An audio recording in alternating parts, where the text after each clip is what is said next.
कहानी की शुरुआत में हम एक सुनसान टापू पर बनी एक जेल को देखते हैं। आज इस जेल में कुछ नए कैदियों को लाया जा रहा है, जिनमें से हम एक एडमंड नाम के कैदी को देखते हैं। जब वह वार्डन से मिलता है तो कहता है कि सर, मैंने कोई जुर्म नहीं किया है, इन लोगों ने मुझे झूठा ही फंसाया है, इसलिए प्लीज मेरी मदद कीजिए। इस पर वार्डन शांति से जवाब देता है, मुझे पता है, अगर तुमने सच में कुछ किया होता तो तुम्हें देश के अंदर ही किसी जेल में भेज दिया जाता। इस दूर दराज की जेल में सिर्फ उन्हीं को लाया जाता है जिनके खिलाफ कोई साजिश रची गई हो। इसके बाद वार्डन उसे बुरी तरह से पीटता है और फिर उसे एक लकड़ी के दरवाजे और एक छोटी खिड़की वाली सेल में बंद कर देता है। यह दरवाजा साल में सिर्फ एक बार खुलता है, जब वार्डन बिना किसी वजह के उसे पीटने आता है। टाइम बीतता जाता है और एडमंड अपनी सेल में अकेले बंद होने से बहुत परेशान रहने लगता है। उसने दीवार पर भगवान से इंसाफ की प्रेयर लिखी हुई है, लेकिन टाइम के साथ जब उसे एहसास होता है कि उसका हालात पर कोई कंट्रोल नहीं है, तो वह बहुत दुखी होने लगता है। उस जेल में 12 साल बिताने के बाद उसका भगवान पर से भी विश्वास उठ जाता है। उसने सोच लिया है कि वह जिंदगी भर वहीं बंद रहेगा, लेकिन फिर एक दिन अचानक उसकी सेल का फर्श ऊपर उठने लगता है। यह अजीबोगरीब घटना एडमंड को चौंका देती है। उसे लगता है जैसे कोई भूत उसके सामने आ गया हो। कुछ देर डरने के बाद एडमंड जमीन के नीचे से एक आदमी को निकलते हुए देखता है। यह आदमी अब्बे फारिया है, जो नीचे की मंजिल का एक कैदी है। वह पिछले 5 सालों से एक सुरंग खोद रहा है। किस्मत से वह सुरंग एडमंड के कमरे में खुल जाती है, मानो यह भगवान का कोई इशारा हो। अब्बे के आने से एडमंड को आखिरकार बात करने के लिए कोई मिलता है, क्योंकि इतने लंबे समय से अकेले बंद रहने से वह जैसे पागल हो रहा है। उसके बाद अब्बे एक्साइटेड होकर एडमंड को अपनी सेल में बुलाता है। एडमंड बहुत खुश होता है कि अब उसे दीवार पर पत्थर से निशान बनाने में टाइम वेस्ट नहीं करना पड़ेगा। जब एडमंड अब्बे के कमरे में एंटर होता है तो वह जो देखता है उससे हैरान रह जाता है। अब्बे की सेल बाकी सेल्स जैसी नहीं है, वह एक अच्छे होटल जैसी लग रही है। आराम के लिए कुर्सियां हैं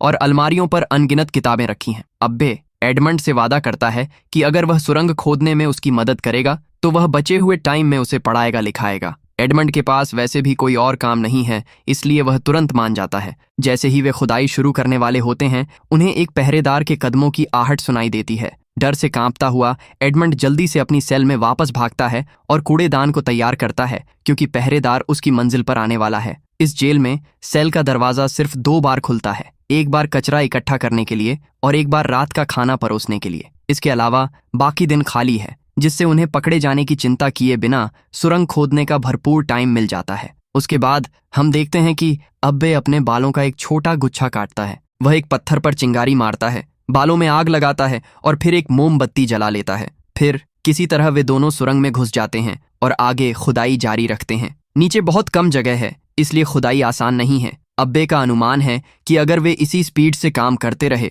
तो बाहरी दुनिया तक पहुंचने में कम से कम 3 साल और लगेंगे। एक दिन आराम करते हुए एडमंड को अब्बे की एक किताब से पता चलता है कि अब्बे कभी एक बहुत ही कुशल तलवारबाज थे। इसके बाद एडमंड जिद पकड़ लेता है और कहता है कि अगर अब्बे उसे तलवारबाजी नहीं सिखाएगा तो वह सुरंग खोदना बंद कर देगा। एडमंड का अब जीवन का एक ही लक्ष्य है, अपने दुश्मनों से बदला लेना। उसकी बात सुनकर अब्बे मान जाता है और एडमंड को युद्ध कौशल सिखाने के लिए तैयार हो जाता है। अब्बे उसे समझाना शुरू करता है कि स्पीड एक योद्धा की सबसे बड़ी ताकत होती है। वह कमरे में गिरती पानी की बूंदों का इस्तेमाल करके एडमंड को सबक सिखाने की सोचता है। टपकते पानी के किनारे खड़े होकर वह इतनी तेजी से अपना हाथ उसमें डालता है कि वह गीला भी नहीं होता। वह कहता है, जिस दिन तुम्हारे हाथ इतने तेज हो जाएंगे तुम एक कुशल योद्धा बन जाओगे। इसके बाद अब्बे फिर से खुदाई करने लगता है और एडमंड प्रैक्टिस करता रहता है। कुछ दिनों बाद अब्बे दरवाजे के लकड़ी के तख्तों को तोड़कर एक नकली तलवार बनाता है। फिर वह एडमंड को तलवारबाजी ठीक से सिखानी शुरू करता है।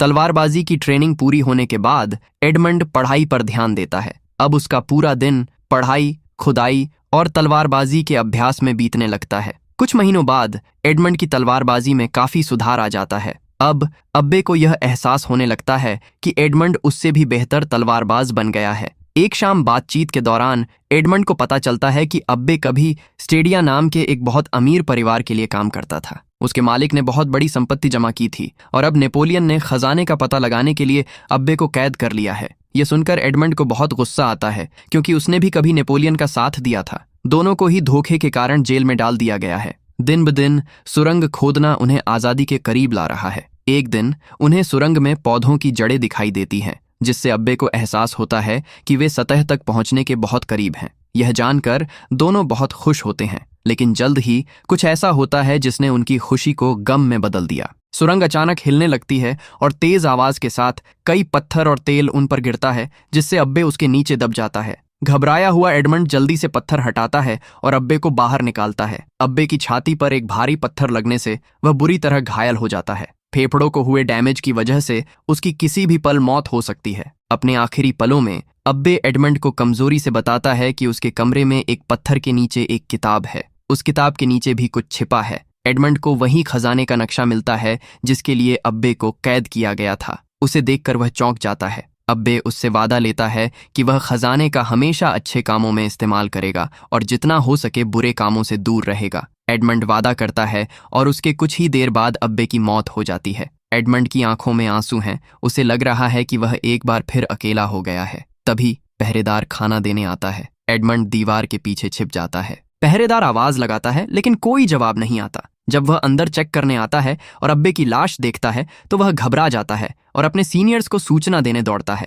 एडमंड जल्दी से सुरंग का रास्ता बंद कर देता है और अपनी सेल में लौट आता है। कुछ देर बाद गार्ड अपने कुछ साथियों के साथ लौटता है और अब्बे की लाश को एक बॉडी बैग में रख देता है। एडमंड सुरंग में छिपकर उनके जाने का इंतजार कर रहा है। गार्डों के जाते ही एडमंड चुपचाप कमरे में दाखिल होता है। वह अब्बे की लाश को देखता है और उसे घूरते हुए उसके दिमाग में एक आइडिया आता है। वह जल्दी से अब्बे की लाश को अपनी जगह पर लिटा देता है और खुद बॉडी बैग में घुस जाता है। कुछ देर बाद वार्डन अपने आदमियों के साथ लाश लेने पहुंचता है। चूंकि जेल एक सुनसान टापू पर है, इसलिए वे लाश को समुद्र में फेंकना ही बेहतर समझते हैं। इसी बीच एक गार्ड खाना लेकर एडमंड की सेल में जाता है, लेकिन बार बार दरवाजा खटखटाने पर भी जब कोई जवाब नहीं आता तो उसे शक होता है। वह दरवाजा खोलता है और अंदर जाता है, लेकिन एडमंड की जगह उसे अब्बे की लाश मिलती है। फिर गार्ड चिल्लाता है और वार्डन को बुलाने जाता है। वार्डन जल्दी से काम खत्म करना चाहता है और उस दिन तेज हवाएं चल रही हैं।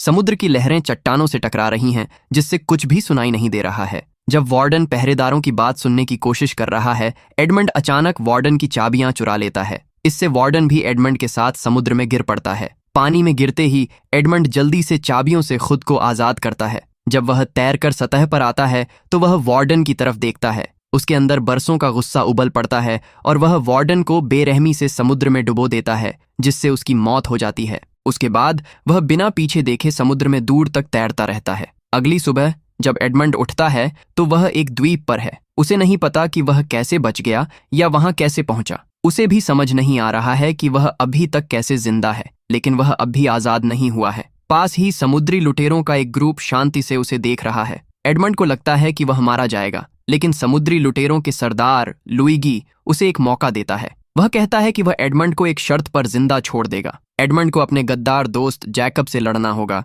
जिसे वे वैसे भी जिंदा दफनाने वाले थे। अगर जैकब जीत जाता तो वह समुद्री लुटेरों के दल में फिर से शामिल हो सकता था और वे एडमंड को मार देते। अगर वह जीत जाता तो उसे रिहा कर दिया जाता। जल्द ही दोनों के बीच लड़ाई शुरू हो जाती है। जैकब तलवारबाजी में बहुत माहिर है, लेकिन एडमंड की अब्बे से सीखी हुई टेक्निक बहुत शक्तिशाली है। कई हमलों के बावजूद याकूब एडमंड को छू भी नहीं पाता। मौका मिलते ही एडमंड तेजी से वार करता है और याकूब को गिरा देता है, लेकिन उसे मारने के बजाय एडमंड लुइगी की ओर मुड़ता है और बोलता है, देखो, हम दोनों तुम्हारे काम आ सकते हैं। हम काम के आदमी हैं। हमें बिना वजह क्यों मार रहे हो? अच्छे समुद्री डाकू मिलना आसान नहीं है। एडमंड के कौशल और रहमदिली को देखकर लुइगी खुश हो जाता है और दोनों की जान बख्श देता है। जहाज पर बातचीत के दौरान एडमंड कप्तान को अपनी पूरी कहानी सुनाता है। यह सुनकर कप्तान एडमंड को रिहा कर देता है ताकि वह अपना बदला लेने का मकसद पूरा कर सके। याकूब एडमंड से हाथ मिला लेता है। चूंकि एडमंड ने उसकी जान बचाई है,